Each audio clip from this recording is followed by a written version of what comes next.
ಮೇಘನಾದ, ಇಂದು ಇದೇ ಲಕ್ಷ್ಮಣನಿಂದ ನಿನ್ನ ಕೊನೆಯಾಗುತ್ತದೆ. ಇದು ಸತ್ಯ. ಯಾರ ಅಂತ್ಯವಾಗುವುದೆಂದು ನೀನೇ ನೋಡುವೆ. ಲಕ್ಷ್ಮಣ, ಸಿದ್ಧನಾಗು. ನಾನು ಸಿದ್ಧನಾಗಿದ್ದೇನೆ ಇಂದ್ರಜಿತ್ತು, ಸನ್ನದ್ಧನಾಗಿದ್ದೇನೆ.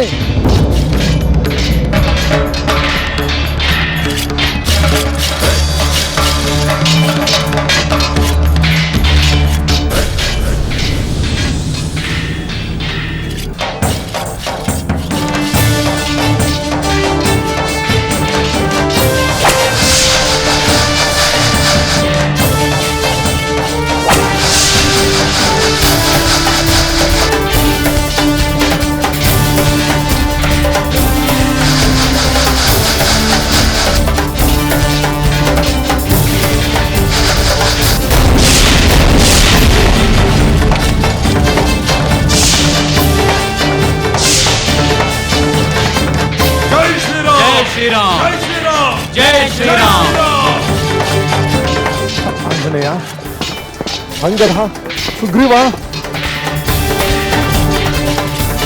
ಜೈ ಶ್ರೀರಾಮ್, ಜೈ ಶ್ರೀರಾಮ್.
ಸುಲೋಚನಾ, ಈ ಅಪಶಕುನವನ್ನು ನೋಡಿದರೆ ತಾಯಿ ಪ್ರಸನ್ನಳಾದಂತೆ ಕಾಣುತ್ತಿಲ್ಲ.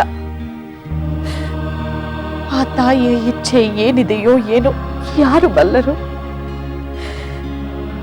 ಏನೇ ಆದರೂ ಎಲ್ಲವೂ ಆ ದೈವೇಚ್ಛೆಯಂತೆಯೇ ನಡೆಯುವುದು.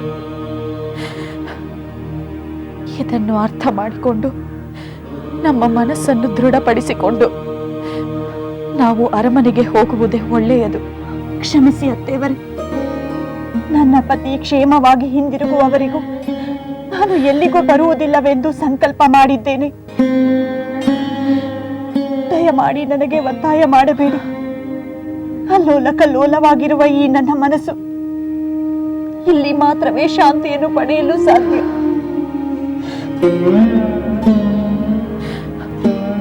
ಸುಲೋಚನಾ, ನಿನ್ನಷ್ಟೇ ಸಂಕಟ ನನಗೂ ಆಗಿದೆ.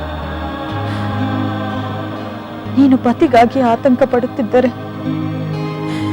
ನಾನು ಪುತ್ರನಿಗಾಗಿ ಆತಂಕಗೊಂಡಿದ್ದೇನೆ. ಆದರೆ ಹೀಗೆ ನೀನು ಆಹಾರ ನಿದ್ರೆಗಳನ್ನು ಲೆಕ್ಕಿಸದೆ ಇಲ್ಲಿ ಕಷ್ಟಪಡುತ್ತಿರುವುದನ್ನು ಕಂಡು ನನ್ನ ದುಃಖ ಇನ್ನಷ್ಟು ಹೆಚ್ಚಾಗುತ್ತಿದೆ.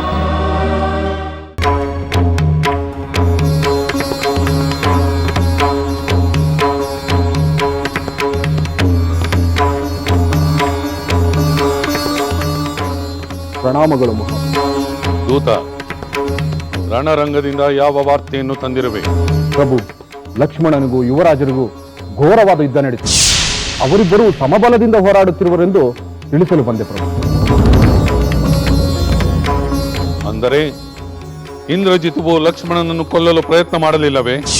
ಮಾಡುತ್ತಿದ್ದರೇನೋ ಪ್ರಭು. ಆದರೆ ಅದಕ್ಕೂ ಮೊದಲು ವಿಭೀಷಣನೊಂದಿಗೆ ಯುದ್ಧ ಮಾಡಬೇಕಾಯಿತು. ಅಂದರೆ ನನ್ನ ಪುತ್ರ ಇಂದ್ರಜಿತು ವಿಭೀಷಣನನ್ನು ಸಂಹರಿಸಿದನೆ? ಇಲ್ಲ ಪ್ರಭು. ಚಿಕ್ಕಪ್ಪ, ನನ್ನ ಮೇಲೆ ಆಯುಧ ಪ್ರಯೋಗಿಸು ಎಂದು ಎದೆಯೊಡ್ಡಿ ನಿಂತರು ಪ್ರಭು.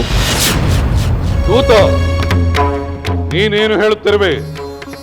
ಆ ದ್ರೋಹಿಯ ಎದುರು ನನ್ನ ವೀರಪುತ್ರನು ತನ್ನನ್ನು ಕೊಲ್ಲು ಎಂದು ಹೇಳಿದನೆ. ಅವನಿಗೆ ಬುದ್ಧಿ ಇಲ್ಲ. ಪ್ರಭು, ಬಹುಶಃ ವಿಭೀಷಣನ ಮನಸ್ಥಿತಿಯನ್ನು ಪರೀಕ್ಷಿಸಲು ಹಾಗೆ ಮಾಡಿರಬೇಕು. ಅದರಿಂದೇನಾಯಿತು? ಮೊದಲು ವಿಭೀಷಣ ಇಂದ್ರಜಿತುವಿನ ಮೇಲೆ ಆಯುಧ ಪ್ರಯೋಗಿಸುವುದು ಕಷ್ಟವಾಯಿತು. ಅವರು ಭ್ರಾಂತಿಗೊಂಡವರಂತೆ ಸುಮ್ಮನೆ ನಿಂತು ಬಿಟ್ಟರು ಪ್ರಭು. ತಪ್ಪು ಮಾಡಿಬಿಟ್ಟ, ದೊಡ್ಡ ತಪ್ಪು ಮಾಡಿಬಿಟ್ಟ. ಅವಕಾಶ ಸಿಕ್ಕಾಗ ಆ ಕುಲಕಂಟಕನಾದ ವಿಭೀಷಣನನ್ನು ಸೀಳಿ ಬಿಡಬೇಕಿತ್ತು. ದೊಡ್ಡ ತಪ್ಪು ಮಾಡಿಬಿಟ್ಟ. ಪ್ರಭು, ಯುವರಾಜರ ಉದ್ದೇಶ ಬೇರೆ ಇತ್ತು. ವಿಭೀಷಣನಿಗೆ ಭೇದೋಪಾಯ ಮಾಡಿ ಅವರನ್ನ ತಮ್ಮತ್ತ ಸೆಳೆಯುವ ಪ್ರಯತ್ನ ಮಾಡಿದರು.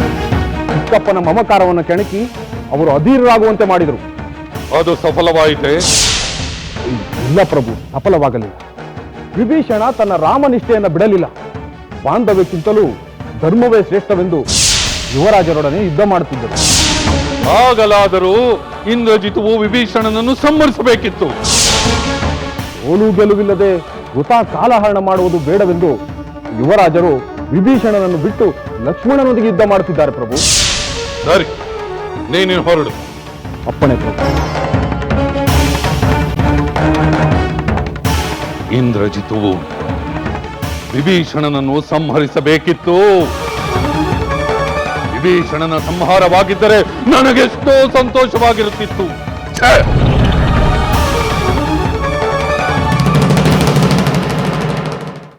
ಮಗಳೇ, ನೀನು ಇಲ್ಲಿ ಮಾಡುತ್ತಿರುವ ವ್ರತ ಪೂಜೆಗಳನ್ನು ಅರಮನೆಯಲ್ಲೂ ಮಾಡಬಹುದು. ಆದ್ದರಿಂದ ನನ್ನೊಡನೆ ಹೊರಟು ಬಾ. ಸರ್ವ ಮಂಗಳೆಯನ್ನು ನಂಬಿ ಬಂದಿರುವ ನನಗೆ ನನ್ನ ಸಂಕಲ್ಪ ಸಫಲವಾಗದೆ ನಾನು ಎಲ್ಲಿಗೂ ಬರುವುದಿಲ್ಲ. ಇಲ್ಲಿಯೇ ಇರುತ್ತೇನೆ. ಪತಿಯು ಸುರಕ್ಷಿತವಾಗಿ ಅರಮನೆಗೆ ಹಿಂದಿರುಗುವವರೆಗೂ ನಾನು ಇಲ್ಲೇ ಇರಲು ಅನುಮತಿ ಕೊಡಿ. ದಯಮಾಡಿ ಇದೊಂದು ವಿಚಾರದಲ್ಲಿ ನನ್ನನ್ನು ಬಲವಂತಪಡಿಸಬೇಡಿ. ಆಗಲಿ ಸುಲೋಚನ, ನಿನ್ನ ಸಂಕಲ್ಪಕ್ಕೆ ನಾನು ಅಡ್ಡಿ ಬರುವುದಿಲ್ಲ. ನನ್ನ ಇಷ್ಟದಂತೆ ಆಗಲಿ.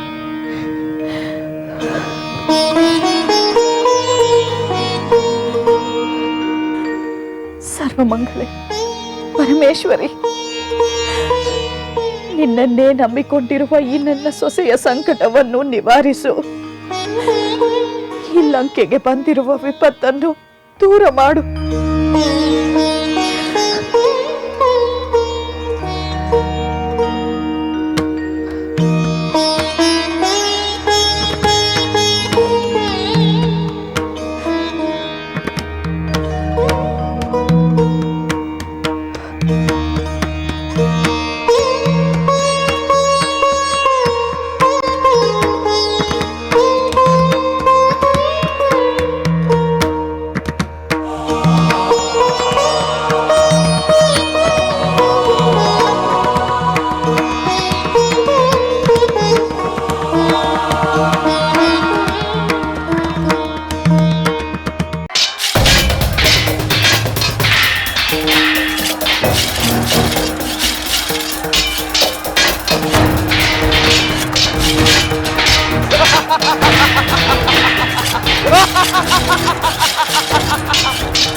ಲಕ್ಷ್ಮಣ, ನೀನು ವಿಚಲಿತನಾಗಬೇಡ. ಆ ಇಂದ್ರಜಿತನ ಮಾಯಾಶಕ್ತಿಯ ಬಗ್ಗೆ ನೀನು ಚಿಂತಿಸಬೇಡ. ಅವನ ಎಲ್ಲ ಮಾಯಾಶಕ್ತಿಯನ್ನು ಮೀರಿದ ಮಹಾಶಕ್ತಿ ನಿನ್ನಲ್ಲಿದೆ. ವಿಭೀಷಣ, ಈ ರಾವಣ ಪುತ್ರನ ಮಾಯಾಶಕ್ತಿ ಮಾತ್ರವಲ್ಲ, ಸರ್ವ ಶಕ್ತಿಗಳನ್ನು ನಾಶ ಮಾಡಬಲ್ಲ ಬಾಣಗಳು ನನ್ನ ಬಳಿ ಇದೆ.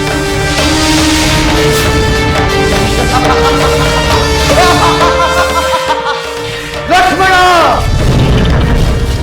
ಅದಕ್ಕೆ ಮೊದಲು ನನ್ನ ಬಾಣಗಳು ನಿನ್ನನ್ನು ಹೇಗೆ ಕೊಲ್ಲುತ್ತವೆಂಬುದನ್ನು ನೋಡು ಲಕ್ಷ್ಮಣ.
ಪ್ರಣಾಮಗಳು ಪ್ರಭು.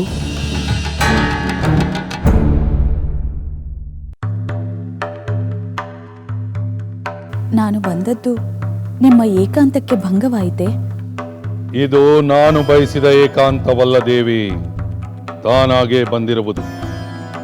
ಈಗ ನೀನು ಬಂದಿದ್ದು ಈ ಅಶಾಂತ ಮನಸ್ಸಿಗೆ ಸ್ವಲ್ಪ ಶಾಂತಿ ಸಿಗಬಹುದೇನು? ಅದೇ ಶಾಂತಿಗಾಗಿಯೇ ನಾನು ಹುಡುಕುತ್ತಿದ್ದೇನೆ ಪ್ರಭು. ಹುಡುಕಿದರೆ ಶಾಂತಿ ಸಿಗುವುದಿಲ್ಲ ದೇವಿ, ಅದನ್ನು ಪಡೆದುಕೊಳ್ಳಬೇಕು. ಸಿಗುವುದೆಂದು ಹುಡುಕುವುದು ಹೇಡಿಗಳ ಸ್ವಭಾವ, ಪಡೆದುಕೊಳ್ಳುವುದು ವೀರರ ಲಕ್ಷಣ. ಇಲ್ಲಿ ವೀರರು ಹೇಡಿಗಳು ಎಂಬ ವ್ಯತ್ಯಾಸವಿಲ್ಲ ಪ್ರಭು. ಅಶಾಂತಿ ವೀರರನ್ನೂ ಹೇಡಿಗಳನ್ನಾಗಿ ಮಾಡುತ್ತವೆ.